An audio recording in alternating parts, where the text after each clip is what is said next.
This is the Washington Week Webcast Extra. Hello, I'm Gwen Eiffel. Joining me around the table, Michael Crowley of Politico, Doyle McManus of the Los Angeles Times, and Reed Wilson of the Morning Consult. It turns out the nation is at war. At least that's what Pentagon Secretary Ash Carter told Congress after announcing the U.S. would be expanding its military footprint in Iraq. We're at war. We're using the might of the finest fighting force the world has ever known. Tens of thousands of U.S. personnel are operating in the broader Middle East region. More on the way. More on the way. Now, I have been told not to use the term boots in the ground because I am dehumanizing our troops who are in the actual battlefield. But we're talking about sending a lot more people to Iraq, which sounds familiar. Right. Well, so there's this semantic debate about what is ground troops, what is boots on the ground. The reality is right now we have about 3,500 personnel, military personnel in Iraq. A lot of them, most of them are doing training and advising missions. None of them are on frontline combat bang-bang roles, with the exception of small numbers of special forces, special operators, and there are actually now some in northern Syria. And President Obama has made pretty clear, and it was even interesting to hear Hillary Clinton say she couldn't conceive of the circumstance where she would send sort of the conventional fighting army, you know, tens of thousands of guys like we saw in 2005 rolling around in patrols. And right. But what President Obama seems to want to be doing now that he's under enormous pressure to show more results in the campaign against ISIS, which frankly does not seem to be going so well, although the administration will say we've actually rolled them back, taken back 25% of their territory, taken out some of their senior leaders. Nevertheless, what the direction seems to be now is more of these special forces, night raids, go in the middle of the night and try to kill or capture top leaders. There's a model for doing that extremely successfully in Iraq, sort of around the time of the surge, late in the Bush presidency. And Stan McChrystal was the guy who perfected this. You go in, you get one guy, you get his cell phones and laptops, you figure out who all his friends and associates are, and you kind of work through the web. And over time, they did a great job of dismantling what was then al-Qaeda in Iraq, which of course morphed into ISIS. So that's what they're hoping to do again. Except, Doyle, as you know, there are still questions about whether this is too little too slowly.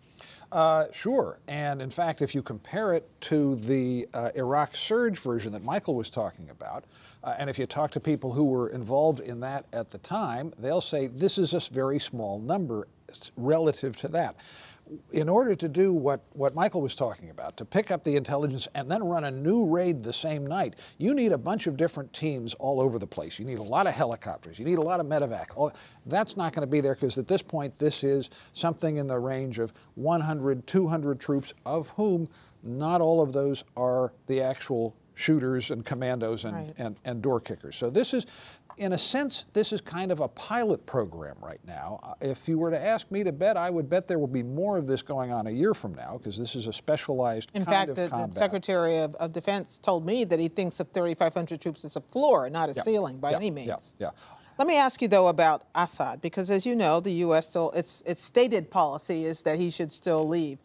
But in order to enlist other supporters in this effort to rout out ISIS, they seem to be pulling back on that a little bit because that's not what, say, Russia wants to do. Yeah, I mean, I've heard him described with the phrase, I think, an enemy we can work with, which is an enemy, a friend for now, but an enemy later.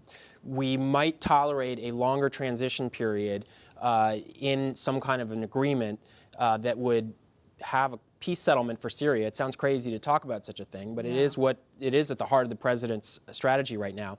And the question is, how long would you tolerate Assad staying? And Obama's dug in pretty firmly on the idea that he has to go the end of that process, but it seems like the calendar by which we would be willing to tolerate him staying has extended. And in a sense, the problem there is, can we and our allies effectively fight both the Assad regime and ISIS at the same time?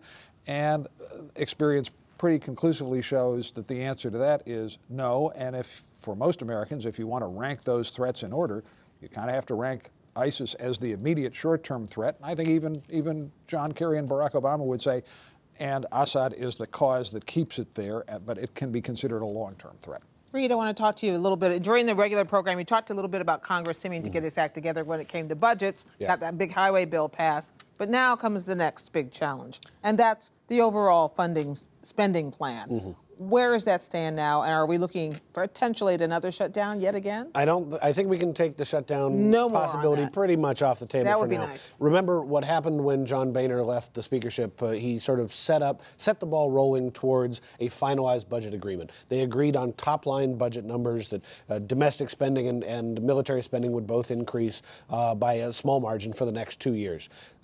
Somewhere on a golf course, John Boehner is saying, I have left this for you. Do what you will. You guys do what you want. I'm out here playing golf. Where we are now is they've got the budget. Now they're trying to figure out how to spend it. They're trying to figure out Department X gets Y number of dollars for these various programs. There are a few sticking points that are left. The sticking points involve Syrian refugees coming to the U.S. What are called policy riders are still hanging out there. Right. Republicans want to force a vote on whether or not we're going to allow Syrian refugees to come to the U.S. It's a big sticking point. It's a huge sticking point that President Obama has threatened to veto the entire federal budget if that is a policy rider in there. There are policy riders over the clean coal EPA rules over coal power plants, and something called the Waters in the U.S., or WOTUS, that has been debated up in Congress for a very long time, has to do with the Clean Water Act. So these policy riders are being negotiated now. They have until December 11th to finalize everything. There is the possibility that we could have a continuing resolution, but it would probably be only for a few days rather than for months at a time or even a full year. Congress set the December 11th date so that they would have 2 weeks before Christmas so that they could bleed over a little bit and not go into the holidays, because woe be it for Congress to stay in town during the holidays. So they've got some time. They'll work on it. But the possibilities of a shutdown are very, very remote. Perhaps it's a brand new day. That was my whiz reference, but never mind.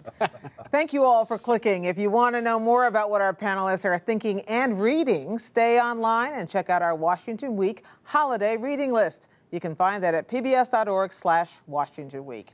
And we'll see you next time on the Washington Week Webcast Extra.